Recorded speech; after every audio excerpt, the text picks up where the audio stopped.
En el corazón del cristianismo, encontramos un discurso poderoso y transformador, el Sermón del Monte. Este pasaje, que se extiende por los capítulos 5 al 7 del Evangelio de Mateo, contiene enseñanzas que no solo moldean nuestra comprensión de la fe, sino que también desafían la manera en que vivimos nuestro día a día. ¿Alguna vez te has preguntado qué querría realmente decirnos Jesucristo a través de estas palabras? Hoy, te invito a sumergirte en este poderoso mensaje, a descubrir juntos las verdades ocultas y a interpretar cada versículo con un corazón abierto y dispuesto a aprender más sobre el amor y la voluntad de Dios en nuestras vidas. Desde el instante en que Jesús comienza a predicar en la ladera de aquella montaña, se establece un tono que resonará a lo largo de los siglos. Las primeras palabras que pronuncia son las bienaventuranzas, una serie de declaraciones que ofrecen una perspectiva radicalmente diferente sobre lo que significa ser verdaderamente feliz. Mateo 5, 3-11. ¿Te has puesto a pensar alguna vez qué significa ser bienaventurado? No se refiere simplemente a ser feliz en el sentido superficial, más bien, apunta a un gozo profundo que emana de vivir de acuerdo con los principios del reino de Dios. Bienaventurados los pobres de espíritu, porque de ellos es el reino de los cielos. Es un reclamo que destaca la importancia de la humildad y el reconocimiento de nuestra necesidad de la gracia divina. En este contexto, vale la pena cuestionar cómo se ve un corazón verdaderamente pobre en espíritu. Un corazón que entiende su necesidad de Dios. En un mundo que frecuentemente valora la autosuficiencia y el orgullo, Jesús nos recuerda que la verdadera riqueza espiritual se encuentra en la humildad y en una dependencia sincera de Él. Pero, ¿hasta dónde estamos dispuestos a dejar atrás nuestro propio orgullo para recibir su gracia abundante? Reflexionar sobre esto puede llevarnos a un nivel más profundo de conexión con nuestro Creador. A medida que avanzamos en el Sermón del Monte, encontramos más afirmaciones audaces. Bienaventurados los que lloran, porque ellos serán consolados. Mateo 5, 4. ¿Por qué Jesús diría que hay bienaventuranza en el llanto?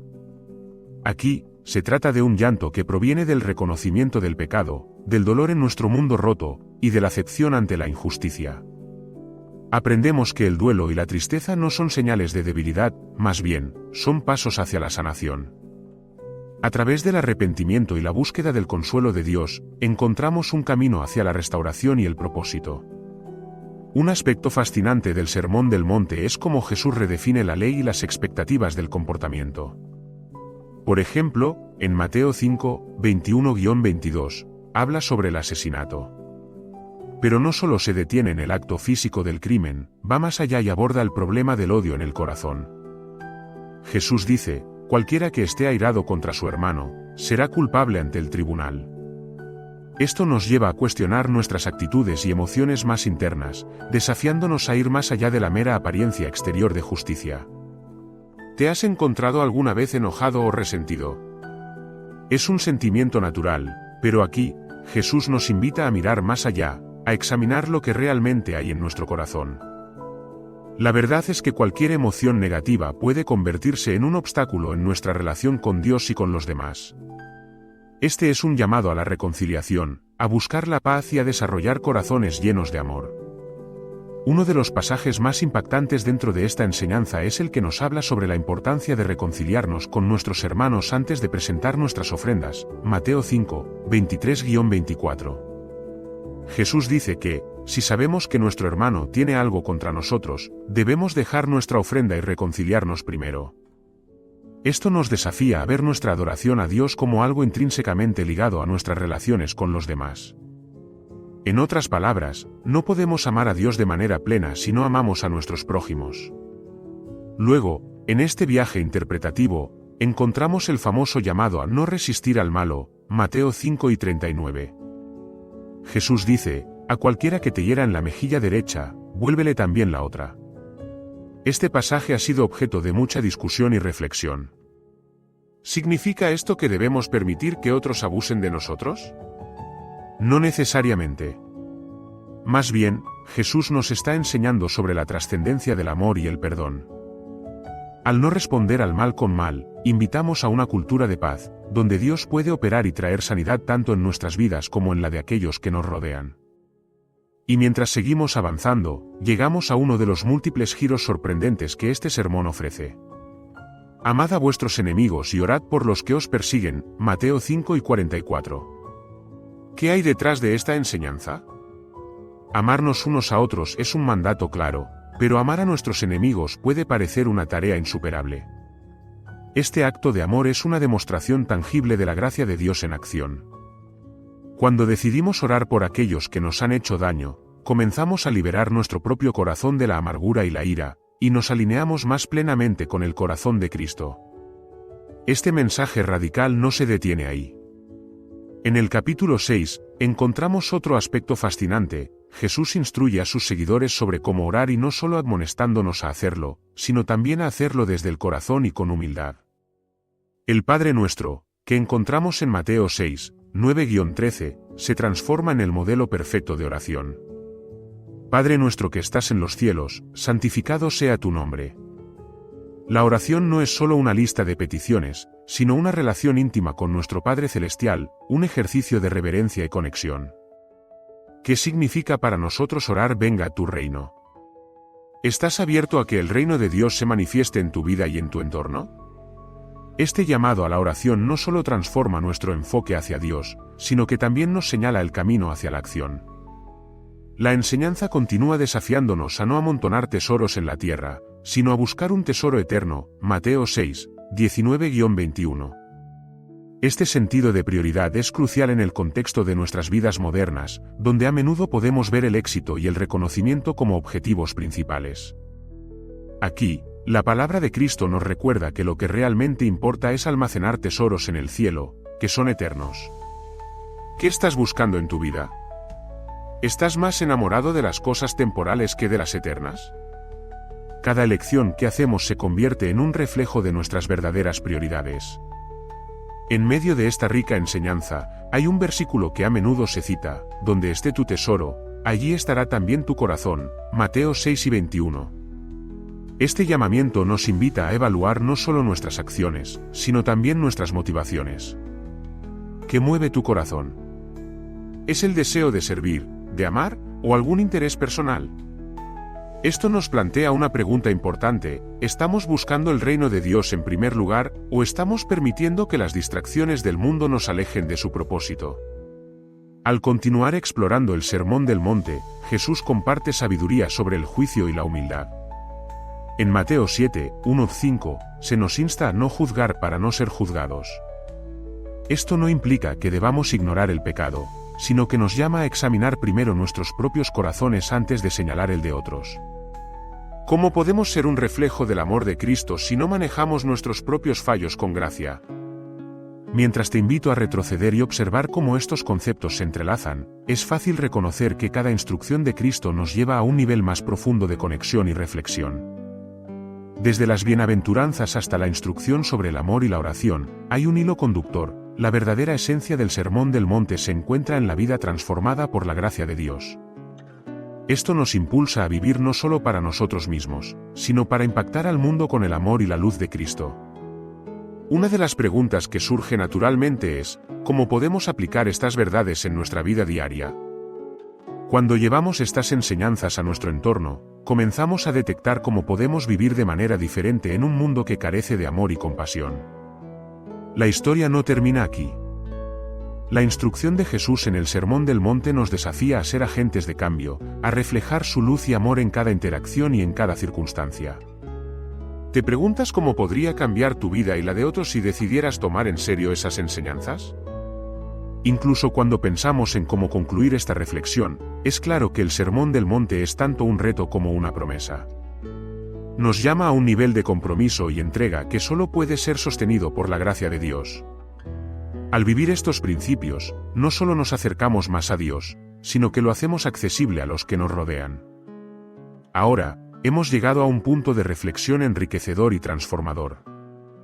En la siguiente parte, profundizaremos en las promesas que se encuentran al final del Sermón del Monte, en las enseñanzas sobre la construcción de nuestra vida sobre la roca firme y cómo podemos vivir nuestras vidas de tal manera que reflejen la luz de Cristo en cada rincón de este mundo. Así que, no te vayas, porque hay mucho más por descubrir en este camino de fe que hemos comenzado juntos. Vamos a continuar y ver cómo estas verdades se manifiestan en nuestra vida. A medida que nos adentramos en la segunda parte del Sermón del Monte, llegamos a uno de los pasajes más memorables y reveladores de toda la enseñanza de Jesús, la parábola de los dos cimientos, Mateo 7, 24-27. Aquí, el Señor nos presenta una poderosa metáfora acerca de cómo debemos construir nuestras vidas. Él dice que el que escucha sus palabras y las pone en práctica es como un hombre sabio que edifica su casa sobre la roca. Cuando vienen las tormentas, la casa permanece en pie debido a su sólida fundación. Por otro lado, el que escucha y no actúa es el que construye sobre la arena, cuya edificación sucumbirá ante las inevitables lluvias y vientos. Esta imagen de la roca y la arena nos provoca necesariamente a reflexionar sobre la estabilidad de nuestras propias vidas. ¿En qué estamos fundamentando nuestras decisiones y valores? Construir sobre la roca significa que nuestras vidas deben estar ancladas en la palabra de Dios, en sus promesas y en nuestra relación con Él. Cuando enfrentamos dificultades, tentaciones o crisis, esas raíces profundas nos sostendrán. Pero si nuestra edificación carece de esta base sólida, cualquier contratiempo puede desestabilizarnos. En medio de nuestra vida cotidiana, a menudo se nos presentan muchas distracciones que parecen urgentes y relevantes, pero que carecen de verdadera sustancia. ¿Cuánto tiempo invertimos en cosas pasajeras que no nutren nuestras almas ni forjan un carácter robusto en Cristo? Esto nos desafía no solo a construir bien, sino a cuestionar qué estamos considerando como cimentación. Mientras reflexionamos sobre este desafío, recordemos también que Jesús nos llama a ser hacedores de su palabra. No basta con escuchar, debemos permitir que las enseñanzas transformen nuestra manera de vivir. La práctica de su palabra es un acto de fe que, incluso cuando no vemos resultados inmediatos, reafirma nuestra confianza en el plan de Dios. Recordemos que este proceso puede no ser fácil, pero cada esfuerzo por vivir en obediencia es un paso hacia la madurez espiritual. Entrando en detalles más específicos, una de las formas más directas de aplicar el sermón a nuestras vidas diarias es a través de las relaciones interpersonales. Jesús enfatiza repetidamente la importancia de la reconciliación, la generosidad, la compasión y el perdón. En un mundo polarizado y lleno de divisiones, ser agentes de unidad y amor se convierte en un claro testimonio del reino de Dios. Reflexionemos sobre cómo estas enseñanzas pueden manifestarse en nuestras casas, trabajos y comunidades. ¿Cómo podemos practicar el perdón, incluso cuando es difícil? ¿Cómo podemos ser generosos en un mundo que fomenta el egoísmo? Cuando tomamos decisiones deliberadas para reflejar el amor de Cristo en nuestras acciones y actitudes, empezamos a mostrar fragmentos del reino en la tierra. Esto no solo tiene implicaciones para nuestra vida espiritual, sino que también puede ir profundamente más allá, afectando a quienes nos rodean. Al estar dispuestos a perdonar, incluso a nuestros enemigos, practicamos un amor radical que desafía las convenciones sociales. El perdón genera un cambio desde el interior. Nos libera de la carga del rencor y posibilidades de juicio, y nos prepara para experimentar la paz y la sanación que solo provienen de Dios. Al orar por aquellos que nos hacen daño, ofrecemos a Dios, no solo nuestras heridas, sino también nuestras esperanzas de reconciliación. Pero, ¿cómo construimos este compromiso diario? La práctica intencional es crucial. Empezamos con pequeños actos de bondad, palabras de ánimo, o escuchando a alguien que esté pasando por un momento complicado. Estos gestos pueden parecer simples, pero tienen un profundo impacto en la vida de las personas. Mientras llevamos a cabo estas acciones, también nos enriquecemos. Jesús nos enseña que al dar, recibimos, al buscar el bienestar de otros, encontramos nuestra identidad y propósito en Él. La enseñanza sobre la preocupación también juega un papel fundamental en esta narrativa.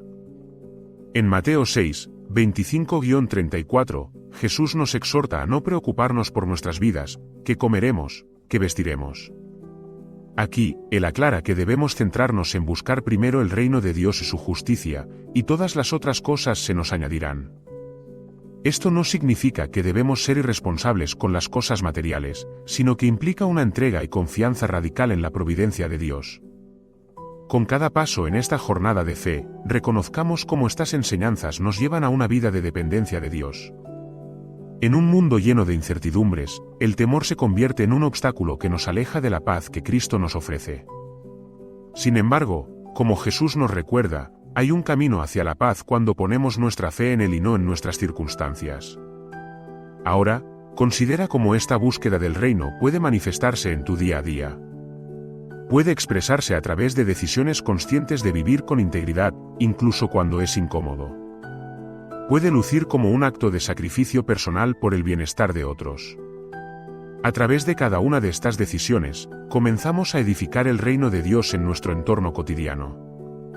Cuando llegamos al final del Sermón del Monte, Jesús deja claro que sus enseñanzas son un llamado a vivir de manera auténtica y comprometida.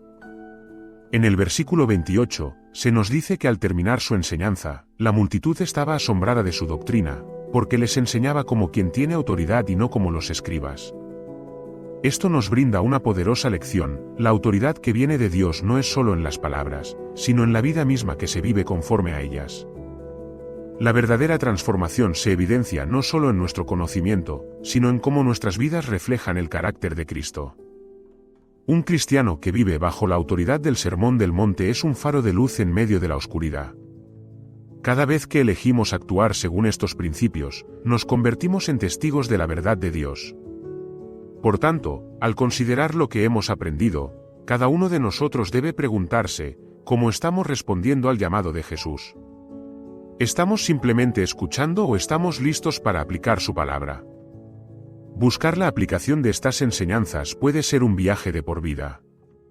Se nos invita a entrar en este espacio de formación continua, donde cada interacción, cada acción y cada respuesta se convierten en oportunidades para representar a Cristo. En última instancia, el Sermón del Monte no solo nos ofrece instrucciones sobre cómo vivir a la luz de la fe, sino que también nos presenta un desafío constante hacia la grandeza del amor de Dios. Este amor no está limitado a nuestras circunstancias, sino que trasciende cualquier contexto humano que podamos enfrentar. Ahora que hemos explorado estas verdades profundas y transformadoras, concluimos con la reflexión sobre cómo este sermón puede cambiar nuestra perspectiva. No es un simple discurso escuchado, sino una invitación a una vida radicalmente distinta. A medida que volvemos a la pregunta inicial sobre qué significa realmente ser un seguidor de Cristo, recordemos que el camino que Él trazó es uno de amor, humildad, perdón y dependencia completa en Él. Así que, al cerrar este capítulo de reflexión, los invito a tomar en serio cada enseñanza de Jesús, a permitir que penetre en su corazón y a vivirla decididamente. Vamos más allá de ser oyentes pasivos, seamos hacedores activos de la palabra. Que cada uno de nosotros salga no solo impactado, sino transformado, reflejando la luz y el amor de Cristo en un mundo que más que necesita esperanza, busca la verdadera bienaventuranza que solo se encuentra en Él. Que Dios les bendiga en este recorrido de fe y gracia.